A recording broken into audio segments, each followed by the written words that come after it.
Hi, everyone. Welcome to Like a Boss. My name is Heather Havenwood. Well, we help you rise to the top.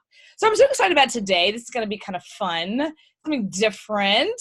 I'm going to be interviewing Steve Gordon. Steve, are you on the line? I'm here. Hey, Heather. If I call you Steven, don't get mad. It's okay. I've been called that all my life.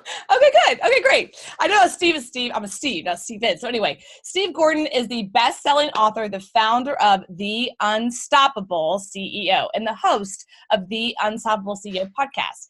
He has written over 400 articles on marketing for services for business. Through his firm, he has helped service business entrepreneurs create leveraged marketing systems so they can spend less time on business development and more time on what matters most, making money, right? Having some fun. That's right.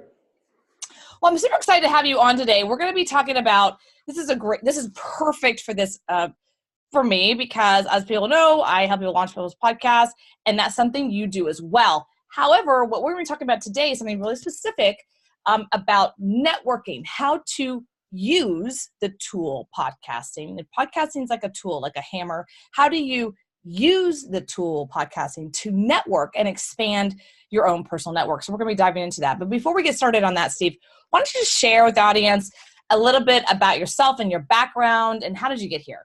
Sure. So I've been in business since before the internet, I hate to admit.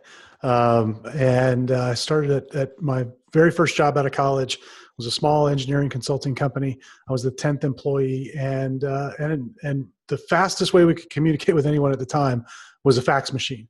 No email, no internet, none of that.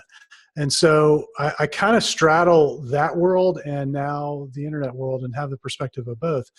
But I started out there right out of college. I'd been there for about 4 years. I was 28 years old. I got asked by the founder to take over that company, be the CEO, and kind of be his exit strategy. So I got thrown in at a really young age, and kind of baptism by fire. Had to learn how to market a consulting company, how to sell, how to do all those things that they don't teach you in school when you're getting a discipline in a degree in a specific discipline.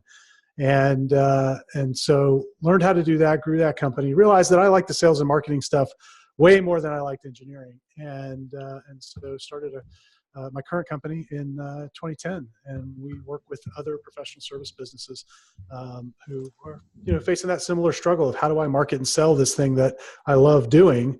And we help them build systems to do that.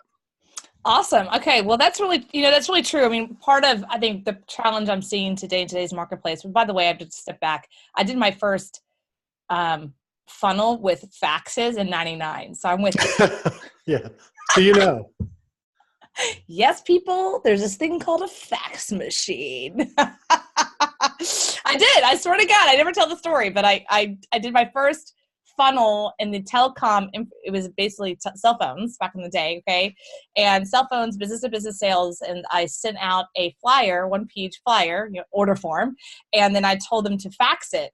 And so I'd come in every morning and they would just be like orders, like a little funnel, That's awesome. And then I would, isn't that great? Anyway, fun story. So I'm with you. I was there before the internet, right? We are not that old. I swear, Steve, we're just not that old. We're just brilliant. That's why. That's it. Okay, so let's go into networking. I love the fact that you focus on, let's just call them service-based businesses, right? So you work with realtors, high-end consultants, as well as I love financial advising and insurance business. Is that right? Yeah, absolutely.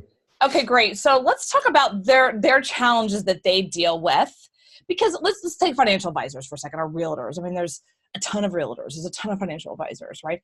How are you helping them with podcasting, or how are you, I would say, why do you think they should start a podcast? Well, so let's talk about what the podcast is really for. Okay. Right.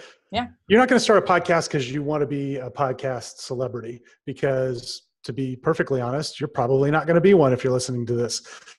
Even if you start a podcast, it's harder than it looks. And everybody wants to focus on what I call the consumption side of podcasting. In other words, how many listeners do I have, right? And they think that's how you win with it. But really, the big leverage is, now that you say, hey, I have a podcast, even if you've only got 5 listeners, the fact that you can say I have a podcast, means you can go to someone in your community. So if, let's say, you're in real estate or in, insurance or something like that, and you're working in a local community, instead of going around and having those stupid coffee dates where you'd go to Starbucks and you'd have a 30-minute or an hour conversation, you both walk away saying, oh, we're going to have this mutually beneficial relationship. And Heather, every time I had one of those, what that meant was I was going to go find that person a referral, but I was never going to hear from that person again, right? That's the way those things go. And this gives you a different way to approach when you're networking. You can go and say, hey, I've got this podcast. I'm interviewing all of the local business experts, and I really would love for you to share your wisdom with everybody in my network. And we can just do it with real simple. We sit down, we have a 30-minute conversation. I send that out to everybody I know, and I'll give you a link. You can send it out to everybody you know. And now all of a sudden you've multiplied your network by doing that. And if you do that regularly, it just becomes real easy, and it's a whole lot of fun. So interesting. I talk about this all the time, that I use podcasting more for networking and expanding my network more than anything. First, I got to be the one to tell you, if people reach out to me all the time to have coffee, I'm like, you want me to get dressed, drive somewhere, park, get somewhere to have a 30-minute conversation for you to tell me what you do. And I'm like, why can't we just do that either online or on a podcast like this? So I'm completely 100% with you. 100%. How are you finding, though? And the other thing I wanted to share that I think is brilliant, don't focus on how many people downloads you have. You're right.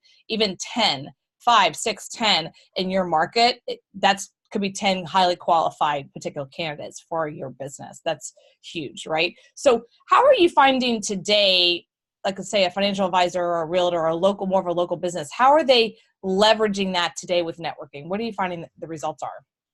Well, they're able to go and meet with and get access to prospects much easier. So, there's really two parts of networking, right? When I used to go and do a lot of that, where I'd go to a chamber of commerce meeting or, go to a BNI or something like that, I was going and looking for one of two things. Either I wanted to be, directly in contact with a potential client, or I wanted to meet someone who could refer me to clients. And that was really all I was looking for there. And so with the podcast, you can do all of those same things. You just don't have to leave the office. You don't have to invest all the time. In 2012, I went cold turkey on kind of that face-to-face networking. And I was spending probably 8 to 12 hours a week.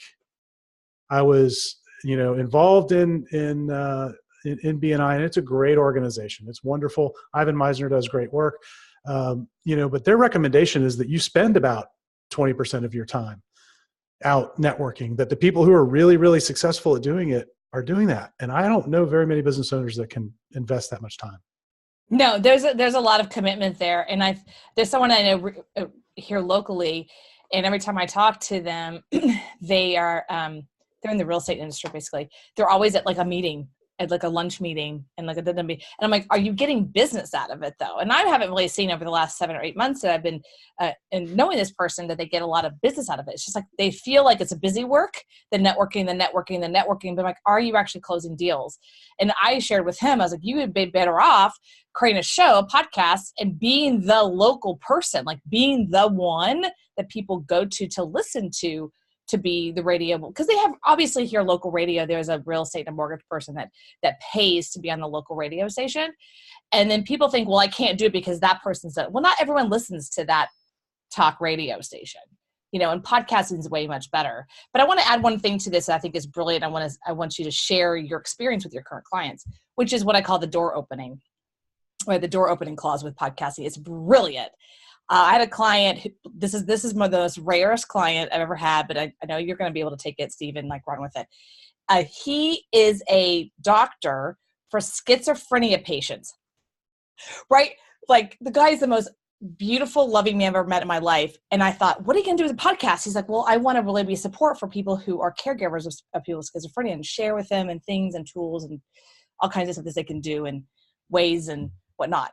I said, great, let's do it. So he said to me, Heather, there's a gentleman who's in research, and he's been like a mentor of mine from afar. I've read all of his work, his research, and I've been so scared to reach out to him. But I reached out to his office, and I told him I had a podcast now, and then I wanted to interview him, and he said yes. This is a guy in his world is like far, far away, like never be able to talk to him, right? And the fact that he was able to call him and say, I have a podcast I want to interview. Now they're doing work together as a doctor.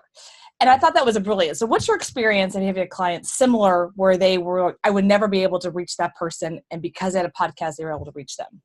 Yeah, I've got a client who is in insurance, and he insures mergers and acquisition transactions out in Silicon Valley.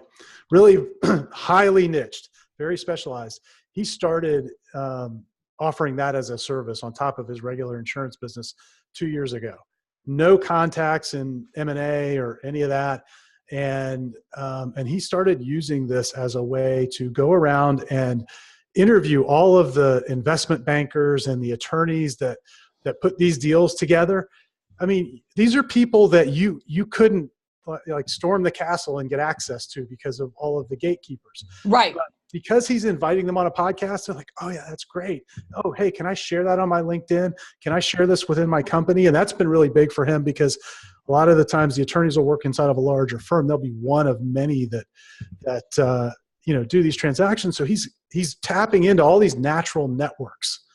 And because it's all about the guest, and the guest is sort of, the star of the show, they absolutely want to share it. So it's all the things that we've always tried to do in business that are really, really difficult. By having a platform and giving somebody the opportunity to share their wisdom and be the star, they jump at the chance for doing it. We used to do this. I mean, talk about going back in time. I used to go around to do interviews in my first company. We would do them periodically, record them and put them on CDs and mail them out. Okay. Before podcasts existed. Right. And we did it for the exact same reason, because it got us access to that person's network. We'd ask them, hey, do you have, 100 people that you'd like us to send this to? We have some minimum order at the CD place that we've got to meet. We'll just mail them out to your people. When we did that, we got introduced to their entire network. So it gets you in the door. I mean, that's to me, the biggest advantage of doing this.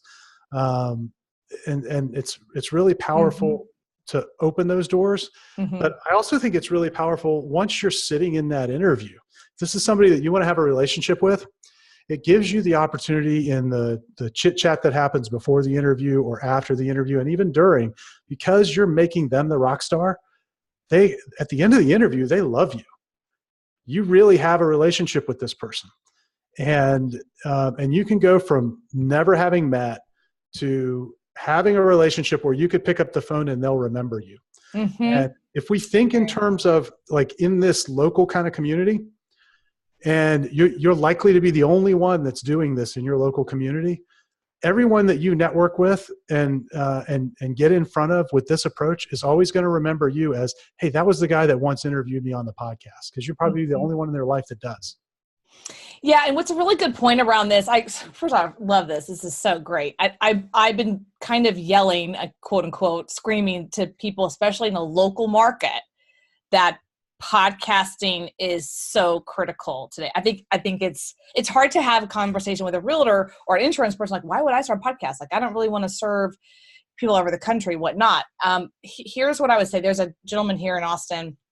He's a realtor, happens to be at the co-working space that I go to. We've just kind of called chit chat in the co-working coffee room, found out that he is like the king of understanding the building codes in Austin. And where I live in downtown, and they're constantly changing, crazy stuff, right? He's like the king of that. Like, that's his thing.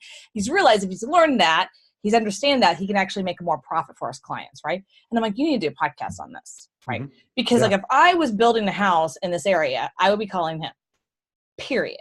He has contact with all the builders. He knows all the right people. He's lived here for 25 years. He was a bartender when he first started. He knows people, right? He is connected, but no one knows who he is other than those people. I'm talking about the buyers. Like, why is he not creating a podcast explaining, here's what's happening? Because there's all kinds of, Austin's city council is constantly making changes like every city. So he constantly is on top of that. And I'm like, you need to have a podcast. I was like, I would listen because I know that things are constantly changing. I want to be on top of that as as a consumer, as a potential, creating real estate here and making money. And that's where you would come from. I think it's a brilliant idea for realtors to do that. I think it's really brilliant. And I just love that you guys. Well, and let's break down, like, for that guy, how to best approach that. So The other thing I like about podcasts, which for businesses that have kind of a unique point of view, in other words, you have this is how we do it and this is why we do it this way, and you think your way is advantageous to your clients versus what everyone else in your industry does. Mm-hmm. It can be really hard, Heather, as you know, to sit down and I'm going to write an article, or I've written 2 books. It takes time to write a book, okay, to get the ideas out there. It's really easy to flip on a microphone and take 5 minutes and make a quick little outline and start talking through the idea, just like you'd talk, to someone across the table and share your expertise with them. And so it's really, really easy. So you can take a podcast and devote some of the episodes to networking, where you're interviewing other people that are kind of in that world that you want to connect with. And you can take some of them and dedicate them to sharing your perspective, your point of view. I call it the worldview. This is how we do it, and this is why it's important that you know this with your market. And and it can be hugely helpful. So many businesses have such a hard time kind of unlocking their message because they feel like they got to be all formal and they got to write it out and all that. It's just so easy if you can just talk. So I'll just take this from a view here locally in Austin, because maybe it'll help somebody listening. So like I said, the city council, I live in downtown Austin. There's constant changes with the city council of Austin. They just love to change stuff all the time. And they get the news, like what they want. We had an election, what they want, where they're going. They get the news cycle. They get the loudness. What I would love to hear about is the view from a local builder. Like, how is that affecting him? And that where I would go to that real estate podcast and go, he would interview one of the local builders, and local builders say, hey, what they're doing is really going to, hurt the consumer. Here's why. Here's what's really happening with the building industry. Here's what's happening with the products and services. The costs have gone up. Like, he knows what's happening, and I would listen to that because I would want to know not what the city council's doing, but how does it really affect what's really going on with the consumer and the person who lives here, and like what's really going on, like another point of view, right, versus the one that basically pays the media, right? I want to hear the local guy saying, hey, this is a great thing, or this is bad. This is going to be a bad thing in the next 5 years. Something that's different versus just letting in this case, I'm just talking political, but the city council, whomever, only have the voice. And I think that's where podcasts can really come in. Yeah, absolutely. And it's just such an easy way to get that message out. And I know from all the businesses I've ever worked with, and even before I started working with businesses on marketing, I remember back in my engineering days, when you would go and have the meeting where, everybody would get together from the same profession in your little association, right? Yeah. And there was sort of a pecking order, right? There's like, oh, well, we do it this way and we're superior to those people. Everybody has that point of view. So if I were thinking that in the room about some people, there was somebody in that room thinking that about me. And it gives you a really easy vehicle to express that, because that point of view is going to attract some clients to you and it's going to repel others. That's okay. But if you don't get it out, it's not going to attract anybody. Right. If you don't get that point of view out, you're right. Like in every industry, insurance, financial, real estate. I mean, if I went to a bunch of real estate networking, I wouldn't know who knows what about what. But if I'm a consumer and I'm not ready to build or buy or whatever, how do I know? How do I know who's better at what? I don't know that answer. Or financial, financial, what's going on? What's happening with the crypto business? What's going on here? I'd love to hear a local financial guy talking about that.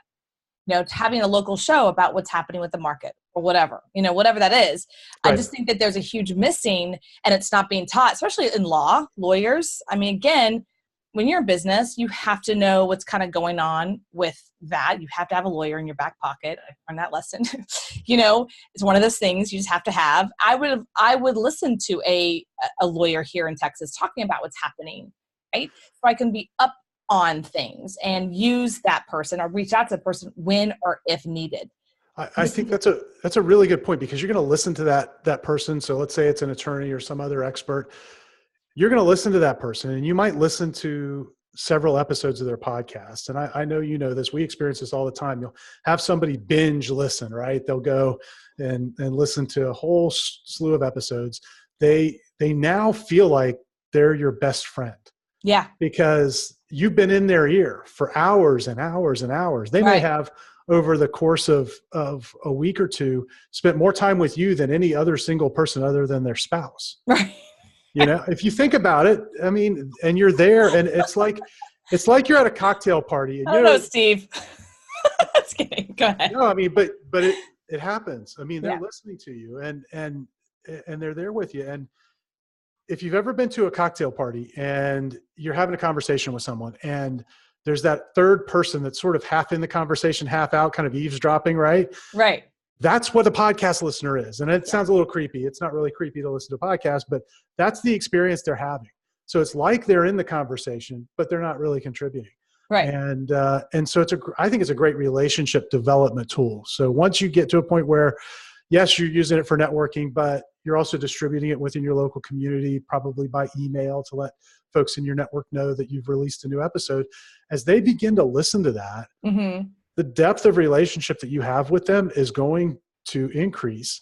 And you don't have to go visit them once a week when your podcasts come out to do that. You get some scale with it, right? Right. I don't know if you've had this happen. I've been to conferences before where somebody will come up to me who has been a listener of our podcast, and they'll start talking to me as if we're old friends. I've never met them before, but they've listened to the podcast. They've heard me tell stories. They know, how I started out in my first business and all that. And it's a really unique kind of thing. I used to, before we started podcasting, I went for about 4 years in our current business. I wrote a daily email to our list, which is a lot of work. I don't recommend it. But every day I woke up and I'd write an email, and it was all about our point of view and all that. That didn't create near the relationship, even though I was showing up 5 times a week, as showing up once a week with audio where they can hear my voice. I think we connect through audio, right? People can have an entire relationship with another human being via telephone. Did I just say telephone? I just said telephone. That whole thing, telephone thing. Okay. But people have relationships with telephone, right? They do, with audio, with voice. They have a relationship with people through the voice. They can hear the tonality. They can hear the conversation and the excitement, the enthusiasm or whatnot. And they want to hear people's opinions. And I think what's happening with podcasts today is that it's a networking tool. It's a way to connect with people that you may never find in your networking, because they are sharing it out with other people and they're sharing it. People are finding me all over the place. But also it's an opportunity to really have your own view. I think every person that is a financial advisor or a chiropractor or a lawyer, whatnot, they've had years and years of experience and they have their own view. They really do have their own view. And we as consumers want to hear that view. We want to actually hear what they're thinking and what's happening, so we can say, hey, I really like this person, I want to work with them, or no, it doesn't really fit for me, for my needs, or it doesn't really fit with my own belief system, right? I think it's part of that process. I mean, I was just sharing with you that one of my clients, I'm a talent for their blog. It's a big blog, kind of an AARP competitor-ish. They focus on the seniors. And it's been fascinating for me as a talent, because I get to interview all these amazing people, and I get to interview lawyers that focus on wills and whatnot, people that are selling funeral home things. I learned all kinds of crazy things, but what's fascinating to me is how much these people know their industry and how fascinating they are, and the depth of knowledge, and really nobody knows it. They don't really know it unless people are already doing business with them. I think podcasting is that step before it, saying, hey, I really know my stuff. I've been in this business for 25 or 30 years. I really know my stuff. You should go with me because I do know my stuff. And I think that gives it the opportunity. If you agree. Absolutely. Yeah, absolutely. So go ahead. If we've got a little bit of time, I think it'd be probably helpful for folks listening that if we share a couple of ways that you can take these relationships. So if you use this as a networking tool, obviously at the end of the day, you want to get business out of all of this effort. And there are a couple of ways we've found, and I'm sure you found some ways that would be helpful for folks to leverage the relationship and actually turn it into, new leads or new business. And so obviously the first and most direct way is go interview a potential client, interview a prospect. And in the conversation that happens before and after, you'll likely find an opportunity to continue having a relationship with them and develop that into business. But if you're out in influence or interviewing influencers, centers of influence, referral partners, whatever you want to call them, there are a couple of ways that you can turn that into business. First and easiest is they're going to share the interview that you do of them with hopefully everyone that they know. But then you want to ask them if they'd be willing to allow you to come and give value to their network. and do that either by interviewing you and sending it out, or what we really like to get our clients to do is talk with those centers of influence about hosting a presentation where you can go to that person and say, I'm really, really expert at this particular thing. Like if I'm an accountant, I might show up and say, there's big changes in the 28, whatever tax laws as they change every year. And it's really important for all the businesses that you're interacting with to know this. I would love to host a webinar for them, or I'd love to host a lunch and learn for them. And you can take these interviews and now take it to the next step where you're using it as an opportunity to create, some one-to-many sales, which I think a lot of people stop at the podcast. And I think it's important to go beyond that. What are some of the ways, I know you do this all the time too, what are some of the ways you guys have your clients kind of go beyond and turn that into business opportunity? Well, I'm in alignment with you. Where I take it is, how do you leverage it into being an influencer in your field versus an expert? Yep. And the influencer, the difference to me, the difference between expert and influence is an expert is, I'm an expert in this, An influencer is more of a point of view around it, right? And they're taken to that next level of how do you take it so that I'm an expert in X, but now I'm going to influence, and now I influence an entire industry and field. I think of like Gordon Ramsay. He's an influence at this point, he's a chef. End of the day, he's a chef, right? I always think about Oprah. What is she actually an expert in? She's an influencer. At the end of the day, she's an influencer. She got her business starting interviewing people, being an influencer in a particular field. She focused on a particular industry after a while, the spirituality, and she done that part really heavy. Now she's in weight loss, right? So she stated herself as an influencer. When you can influence an entire field, then you have, I would call, more power. So anyway, that's how I see it. What do you think? No, I think that's hugely powerful. It's a way to really level up. And it happens by, I think, sharing a point of view, and it happens by who you're associating with as you're doing these interviews. Oprah's a perfect example. She really wasn't expert at anything, right? Other than, it's like Johnny Carson is the example I always use, although I'm getting to the point now where fewer and fewer people know who that is. But, he had a couch and a microphone, and that made him the single most iconic person during the time that he was on the air. Because of a couch and a microphone. And the people that came there gave him authority status or influencer status just by the fact that they came to his microphone and his couch. And so you mentioned before the therapist that works with schizophrenic people that went and interviewed kind of this really high level researcher, right? Yeah. Now, because he's associated with that researcher, he becomes kind of on the level with that researcher. In fact, if you do that enough, you can kind of go above all of that, which I think is what you're talking about with this influencer status idea, where you're now seen as within your industry or within your community, you're the influential connector person that everybody wants to know because you have this. I had one of our clients just experience this. He's in Boston. He's an IT consultant, and he's really early on in using his podcast. He's only got about 5 or 6 episodes published. And he, one of his guests who runs some networking groups invited him to go to one of her networking meetings.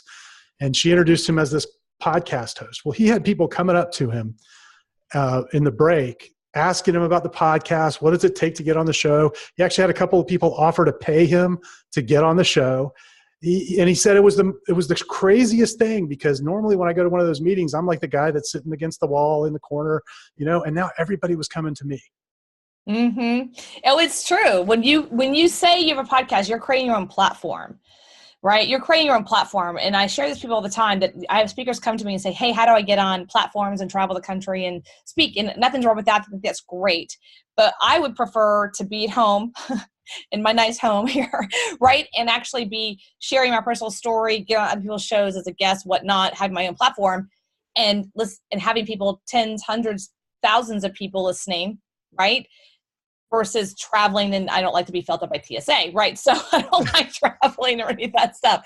Those days are gone for me. So I think that what you're saying is pretty critical, especially in the local networking market. It's just now getting that oomph. I was actually invited, because I'm a radio host too. My show's one from radio podcast.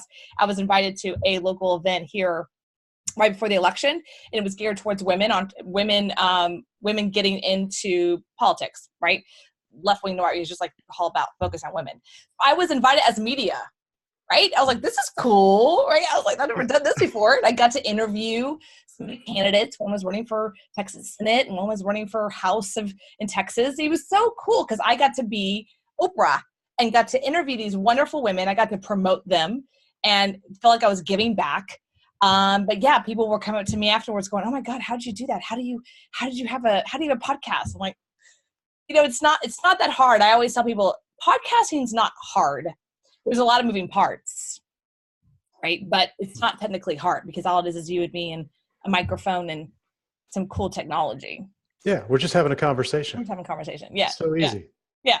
So cool. Let's wrap it up. So where can people find you? And tell us some things what your service is and how they can find you. Yeah. So, like you do, I know you produce podcasts for businesses. We do too.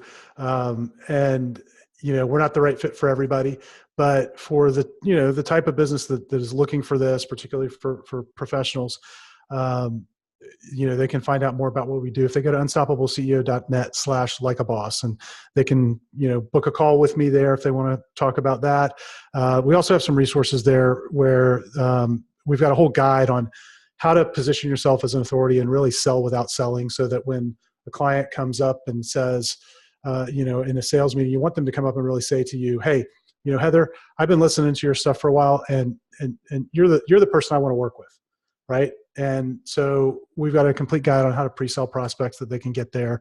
We've got a link to a webinar that'll kind of take them through how we use podcasts and webinars and other things to help land clients. And like I said, you guys do this, we do this. You can do all of this on your own. Right. There aren't any great secrets to it.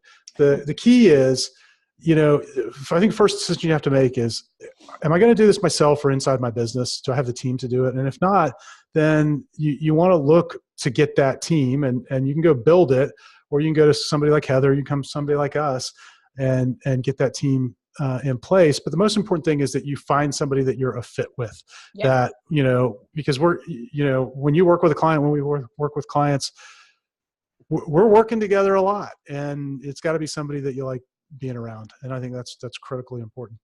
Yeah, no, it's absolutely true. And I love the fact that you got on this call with me, even though we kind of did the same thing, but we don't. We have a different background and whatnot. And I feel like it's all about collaboration. It's all about collaboration. And so I want to tell people, please go check him out. But also just thinking about, if you're a realtor, right? Think about it. If you're a realtor and you want to create a podcast, wouldn't you want to interview another realtor? I mean, the people go, well, that's my competition. Not really. You can't do every area of town, Maybe you're South Austin and they're like North. I mean, Austin's pretty big, but why not share what's the difference going on? So I kind of wanted to make sure people realize that just because we kind of do the same thing, we don't. We're in collaboration, and I think that there's definitely enough business to go around. And I also, at the same time, podcasting is not going away. It's just not. It is here to stay. So either grow with it or not, but get on the train. That's either way. Whatever you do is fine. Just get on the train. And tell us the website one more time.